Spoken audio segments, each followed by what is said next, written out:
everyone, I hope you're all okay. Welcome to Friday's story time. I've chosen a book by David Walliams and the title is There's a Snake in My School. Hope you enjoy it. Mr. Bright had told all the children in his class it was Bring Your Pet to School Day. Everyone rushed into the playground to meet the animals.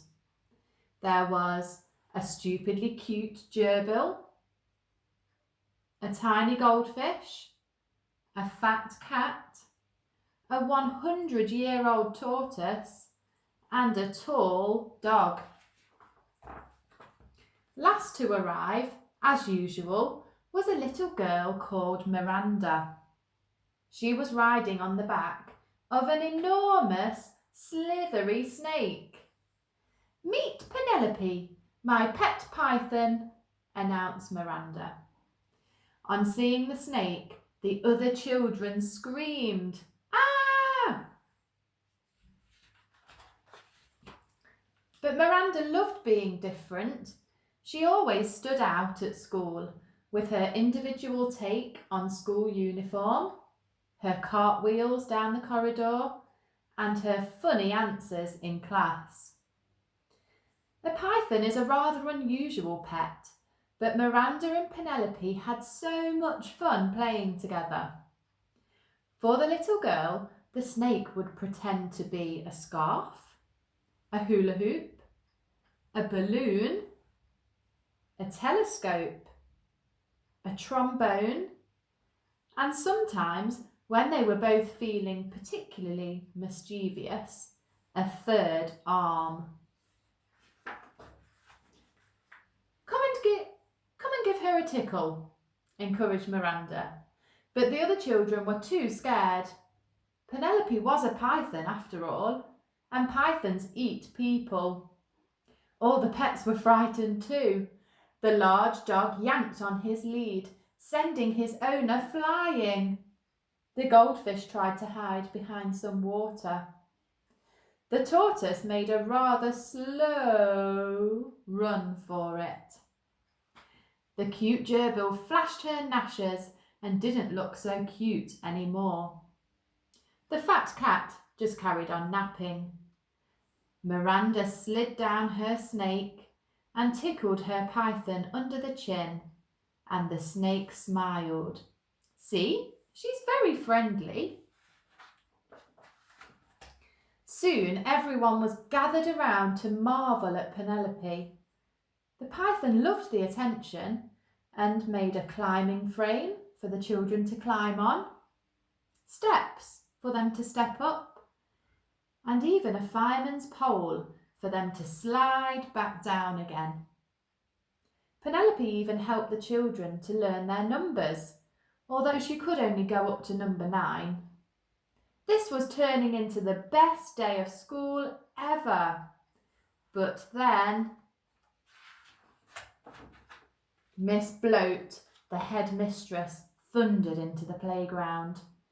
"There's a snake in my school!" she shouted. Miss Bloat didn't like animals much, or children. It's Bring Your Pet to School Day," spluttered Mr. Bright. "And Penelope is my pet," said Miranda. "Miranda, I should have known you would have to be different. A snake is not a pet. It's a menace. All these filthy beasts are confiscated." All the girls and boys shouted, "No!" as the headmistress stuffed their pets into the lost property cupboard. Except for Penelope the snake, Miss Bloat had other ideas for her. "This disgusting thing is coming with me," bellowed the headmistress, and with that she dragged the poor python along the corridor into her office. Where are you going to put Penelope?" asked Miranda. "In the bin." Miss Bloat crammed the snake into her bin and slammed the lid shut. Then she plonked herself down on top so the python couldn't escape. The bin rattled and rattled, but Penelope was trapped. Downstairs in the classroom, tears rolled down Miranda's cheeks. All the children were sad to have had their pets taken away, but no one was sadder than Miranda. The little girl feared she would never see Penelope again. At the end of the day, Miranda dashed upstairs to the office to try and make Miss Bloat change her mind.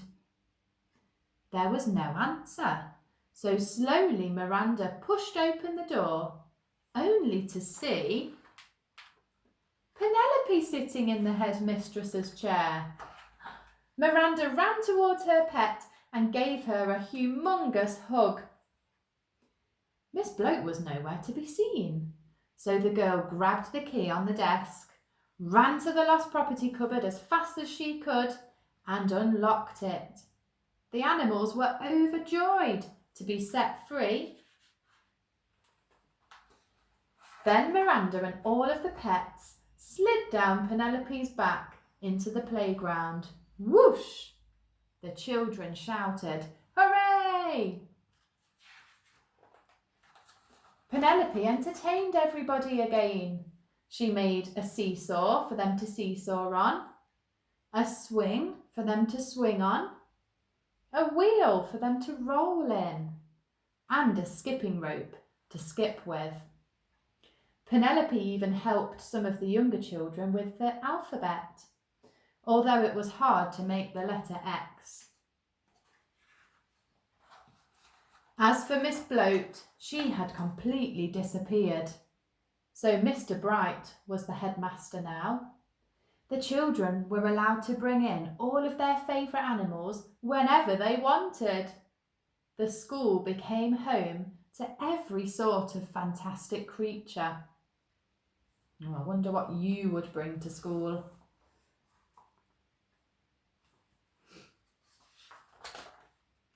But the star attraction was always Penelope. Though Miranda had noticed there was something a bit different about her. There was a bulge, a big bulge in the snake's tummy, a bulge in the shape of Miss Bloat. But the little girl thought, it's best not to say anything. Lovely, thank you for listening and have a brilliant weekend. Bye everyone.